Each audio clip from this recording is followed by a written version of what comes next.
네, 안녕하세요. 중국과 함께 사는 길을 평생 연구하는 한중 다문화 가정의 자꾸 페페입니다.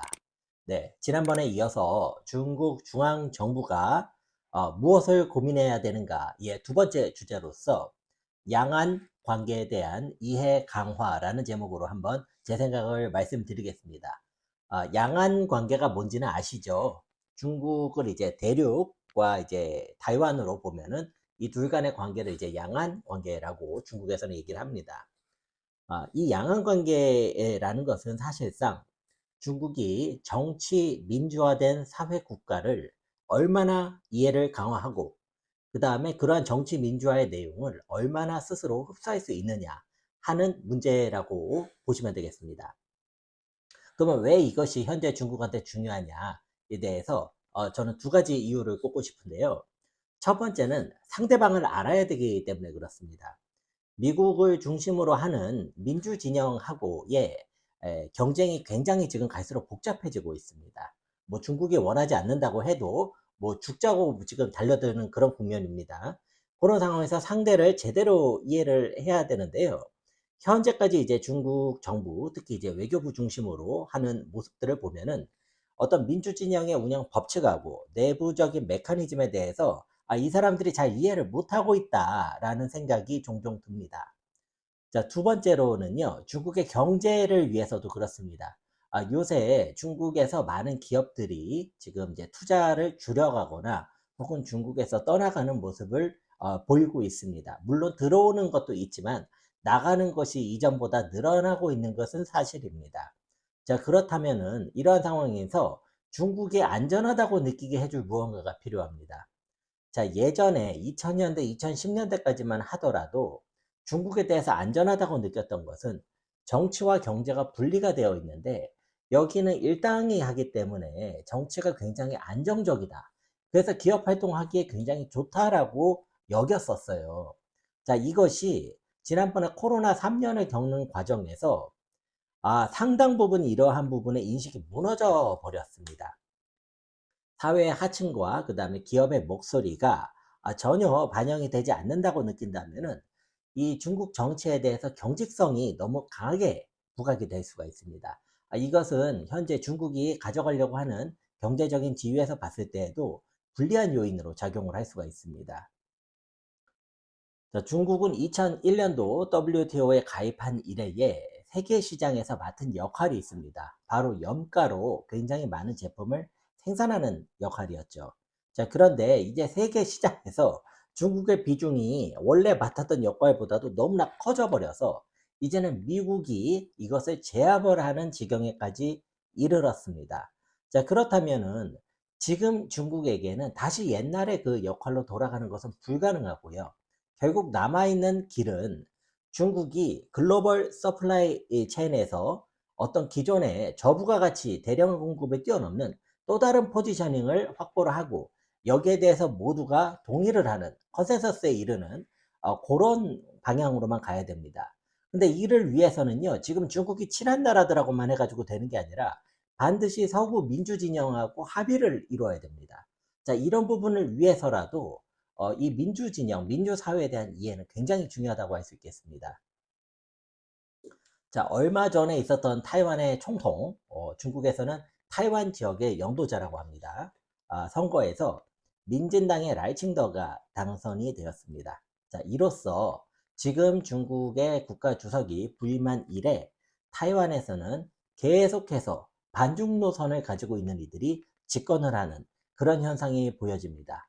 자, 이것만 놓고 보더라도 지금 양안 정책이 그렇게 신통치 못하다는 그런 느낌은 받을 수가 있습니다. 자, 그런데요, 이러한 타이완의 분위기가 타이완에서만 끝나느냐? 자, 한국도 크게 차이가 없습니다. 자, 한국은요, 지금 반중 정서가 굉장히 가득한, 그리고 이것을 현중으로서 정치적으로 활용을 하려는 집권 여당이 친미 중심의 노선을 추구를 하고 있습니다. 굉장히 고집스럽게 운영을 하고 있어요. 자, 그런데 타이완하고 한국은요, 2023년은 조금 차이가 있지만 그 전까지 계속해서 중국이 전체 수입 규모에서 1, 2위를 해오던 곳들이에요. 그러니까 경제적으로 굉장히 가까운 나라에서 이런 일이 일어나고 있다라는 겁니다. 자, 바로 옆에 또 일본이 있죠. 일본은 통계 조사에 따르면 한국보다 현중 수치가 더 높게 나타나고 있습니다.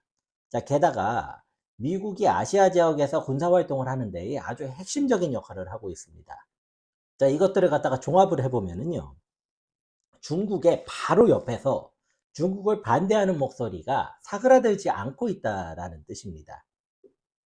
자, 이런 거를 갖다가 우리나라가 조금 편향적으로 볼 수 있기 때문에 이 부분에 대해서 중국을 좀 바로 보자는 취지로 저 같은 차코페페 같은 유튜버도 있기는 한데요. 한마디로 계란으로 바위치기입니다. 예, 이런 상황이 지금 중국이 직면해 있는 상황이다. 자, 제가 이제 중국의 지인분들하고 대화를 하다 보면요. 이러한 원인으로 미국이 뒤에서 농간을 부리고 있다라는 말씀들을 하세요. 네, 근데 저는 좀 이렇게 생각을 합니다. 자, 미국이 이 농간을 부리는 거는 이제 미국의 외교부하고 미국의 어떤 정보부, CIA가 주축이 돼서 했을 수가 있습니다. 자, 그러면 중국의 외교부하고 중국의 정보당국은 뭘 한 겁니까? 자, 이런 농간을 부릴 거라는 거는 저 같은 한국의 그냥 아저씨도 예상이 가능해요. 왜냐면 미국이야 당연히 자기 국익을 위해서 중국을 못 살게 굴겠죠. 자, 그러면 당연히 이런 거를 예상을 했다라고 밖에 볼 수가 없는 거 아닙니까? 자, 그렇다면 어디서 차이가 났느냐? 실력이 안 됐다는 겁니다. 자, 근데 그 실력의 차이가 어디서 나오느냐? 이 서구 민주진영의 어떤 메커니즘을 이해를 못하다 보니까 적절한 전략을 만들지를 못한 거죠. 그리고 이 적절하지 못한 전략으로 주변국하고 소통을 하다 보니까 결국에는 미국의 농간에 휘말리는 것입니다. 따라서 미국이 농간을 부린 거는 당연한 일인데 여기서 실력 차이가 발생을 했다. 자, 근데 이 실력 차이에 대해서 실력 있을 수 있습니다. 미국은 원래 패권국가고 지금 중국은 올라가고 있잖아요. 그러면 그거를 자기가 지금 어떤 부분에서 내가 미진했던 거를 파악을 하고 있느냐 이겁니다. 자, 그래서 그거를 개선할 방안을 가지고 있느냐. 자, 이것이 되게 중요한 것이죠. 지금 양안 관계에 대해서 중국 정부의 어떤 이해 정도, 그 다음에 중국 정부가 바라보는 시각은요, 제가 말씀드렸던 이상의 모든 내용들을 갖다가 다 포괄하고 있는 주제입니다. 자, 따라서 만약에 중국이 이야기하는 중국 특색의 사회주의가 정말로 전 세계에서 새롭고 강력한 어떤 사회적인 체제, 어떤 문화가 될 수 있다면 지금 현재 이런 서구 진영과의 실력과 논리들을 갖다가 제압을 할 수가 있어야 됩니다. 자, 그리고 서구 진영의 논리가 해결하지 못하는 것도 해결을 할 수가 있어야 됩니다.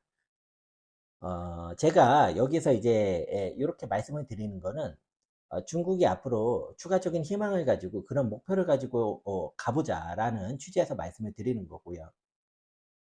자, 중요한 것은 중국 자체적으로 이런 정치 민주화에 대한 어떤 전혀 논의가 없는 아주 경직된 체제냐. 한국에서 그렇게 많이 알고 계시는데요. 전혀 그렇지 않습니다. 후진타오 정권 때에만 해도 공청단 세력이 중심이 돼서 우리 중국 사회가 더 발전하기 위해선 정치 민주적인 요소도 점진적으로 집어넣어야 된다라고 주장을 했었습니다. 다만 그때 이제 보시라이 사건이 발생을 하면서 이런 것들이 이제 완전히 묻혀버리고 강경적인 어떤 노선으로 획일화가 된 것 같습니다. 예, 중국 말 중에 이柔克刚이라는 말이 있습니다. 한자를 읽으면 이유극강, 부드러움으로 강함을 제압한다, 극복한다. 이런 뜻이 되겠는데요. 이제 중국 무협지 같은 거 좋아하시는 분들은 아시는 얘기입니다. 중국 무술에 보면은 강함을 주로 하는 쪽의 대표가 이제 소림이고 부드러움을 대표하는 쪽의 대표가 이제 무당, 우당이거든요. 자, 그런데 재미있는 게 소림이 먼저 있고 그 다음에 우당이 나옵니다. 즉 강함을 통해서 처음에 세우지만 강함을 극복하기 위해서는 어떤 부드러운 것이 필요하다. 이러한 것이 중국 자체적으로도 이런 말이 있을 정도로 잘 알려져 있습니다. 예전에 진시황의 그 진나라가 천하를 처음으로 통일을 하는데요. 우리가 중국의 문자를 진자라고 하지 않고 한자라고 하지요. 진나라가 멸망을 하고 아주 짧게 있다가 멸망을 하고 들어선 한나라 때에 이제 한나라의 문화가 워낙 융성했기 때문에 글자의 이름도 한자라고 부르고 있습니다. 당시 한나라가 대단했던 것은요. 진나라처럼 어떤 무력이 강해서만 대단한 것이 아니고 유학이라는 것을 굉장히 중국화 시키면서 굉장히 많은 사람들이 보편적으로 받아들이고 타당하다고 느낄 수 있는 형태로 만들었습니다. 그리고 그 상태로 어떤 그 사회 체제나 문화를 확립을 해 나가다 보니까 주변국하고는 비교도 안 될 정도로 굉장히 거대한 문화 수준까지 올라갔던 것이고요. 저는 바로 이 부분에 중화라는 단어의 핵심이 있다라고 생각을 합니다. 중화라는 거는요, 주변에서 저절로 와 이거 너무 좋다 해서 배우고 싶은 어떤 무엇인 거지, 내가 막 강하게 외친다고 해서 남들이 인정하는 그런 형태의 것은 아니라고 생각을 합니다. 자, 이제 중국에서는 이제 소련의 사례를 많이 연구를 했습니다. 이제 소련이 붕괴를 하는 모습을 보면서 많이 긴장을 하는 측면도 있는 것 같습니다. 하지만 당시 붕괴될 때의 소련하고 비교가 안 될 정도로 지금 중국은 어떤 그 전체적인 영향력이 굉장히 강하고요. 세계 경제에서 차지하고 있는 비중이 굉장히 명확합니다. 1대1로 비교할 수 있는 상황은 아닌 것 같아요. 따라서 이렇게 정치 민주화적인 요소를 대하는 데에 지나치게 경직되게 대한다면은 이것은 오히려 중국의 전략적인 약점을 더 많이 만드는 그런 엉뚱한 방향으로 전개가 될 수가 있습니다. 자, 대표적인 사례가 바로 타이완인데요. 미국은 군사적인 측면이나 외교적인 측면에서 타이완을 자꾸 활용하고 있습니다. 이 타이완을 건드리면은 중국이 굉장히 민감하게 반응한다는 것을 진작부터 파악을 하고 있는 거죠. 타이완이란 곳은 굉장히 작은 곳이지만 중국 입장에서 보면 결코 작지 않습니다. 그 이유는 타이완이 그 자체로 끝나는 것이 아니라 타이완과 중국의 관계를 전 세계가 보고 있기 때문에 그렇습니다. 때문에 저는 중국의 중앙정부가 타이완 문제를 단순히 지방정부를 다루는 어떤 지역 이슈로 치부할 것이 아니고요. 굉장히 장기적인 발전을 고려하는 측면에서 매우 중요하게 다뤄야 되는 그런 부분이 아닌가 하는 생각입니다. 예, 이상의 내용을 시청을 해주셔서 대단히 감사하고요. 다음번에는 세 번째 이슈를 가지고 여러분들을 찾아뵙겠습니다. 시청해 주셔서 감사합니다.